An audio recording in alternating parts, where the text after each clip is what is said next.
So Javi, what's holding people back from buying a home at this point? Ball is in your court. A lot of the people that I'm talking to right now, they're talking about the rates being high, rates being at 6 and 7%. A lot of people just think the rates are too high and they can't buy, but I really recommend just getting pre-approved, seeing what you qualify for right now, because there's only about 25% of people right now that could actually buy a house.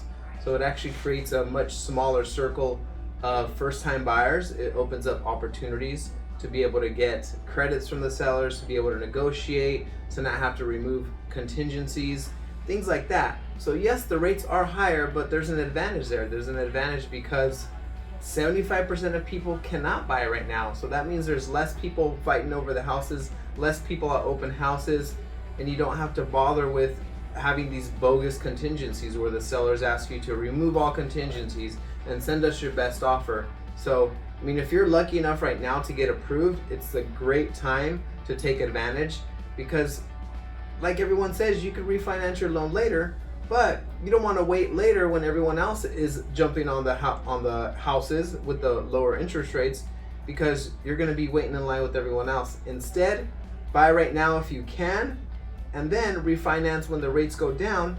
And another thing as well, you could pair this up with a 2-1 buy down. You could negotiate a credit from the sellers to buy your rate down 2 points for the first year, buy your rate down 1 point for the second year, and at least you can leverage that right now. So I think the bottom line is, if you could buy right now, if you're qualified, you're very lucky. Don't take it as that the interest rates are too high and I'm scared of the interest rates. That's everyone's big scary thing that they're talking about, and you just have to figure out how to leverage, because even with the higher rates right now, we're still seeing the same amount, if not more, homes being sold on a monthly basis. So it's not like the 7% interest rates has caused people to stop buying. Actually, it's the opposite. They've actually stayed stable, and in some cases have gone up. So that must tell you a lot. A lot of people that I've talked to as well are either second-time home buyers, investors, flippers. They're taking advantage right now, and I think as a first-time buyer, you should definitely take advantage as well. You know, going back to this buy down rate, right? So we've been negotiating that a lot. It's pretty simple. It's more, it's something normal that's happening nowadays because of those high rates that people can think of.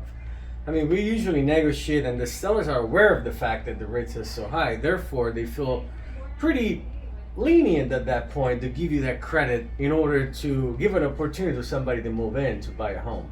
So it's not that big of a deal. If we really break it down, think about this. We said today's rates, we're in August here, we're about 6.5 on FHA, right? And conventional, depending on your FICO score, anywhere from 6.75 to 7%. So to break it down, basically we ask the sellers, when we write an offer on your behalf, to give us a credit that goes towards buying down the rate for 2 years. So the first year, you'll be paying 4.5% versus 6.5%, and the second year will be 5.5%. Now, right during this time of this 2 years, if the rate goes down, the rates go down, which most likely will, you're able to refinance and actually take the money and put it in your bank account, because that credit is not going to be lost if within 3 to 4 months the rates drop down to 4 and you refinance. That credit goes back into your bank account. It's prepaid interest. So that's kind of a cool thing, right? So we're going to have the sellers to pay for something that you can take advantage. Maybe you're going to use it for 2 years, maybe not, right? So, and moving forward, Javier, we make hundreds of calls every day, right? Between you and I and the rest of the team. What was the other thing that people are complaining about? Some people are complaining about or scared that they don't have enough money to put down. Yeah. They feel like they need to have 20% down. They feel like they need to increase, save another 5%, save another 10%. Right.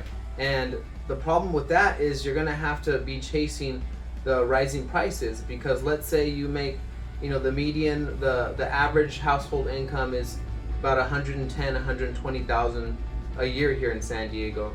So imagine that you have 10% down now to buy a house that's $800,000, let's say.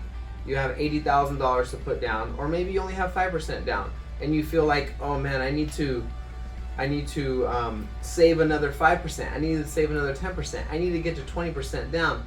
Well, how long is it going to take you to save an additional $80,000 when your household income alone is already $120,000? It's going to be impossible. It's going to take you several years to save up another $80,000, $40,000. And then on top of that, you're going to be racing against the rising prices, because the prices are rising at 5-10% per year. That's an additional, $80,000, $100,000, $160,000 that you'll have to save on top of what you've already told yourself I need to save.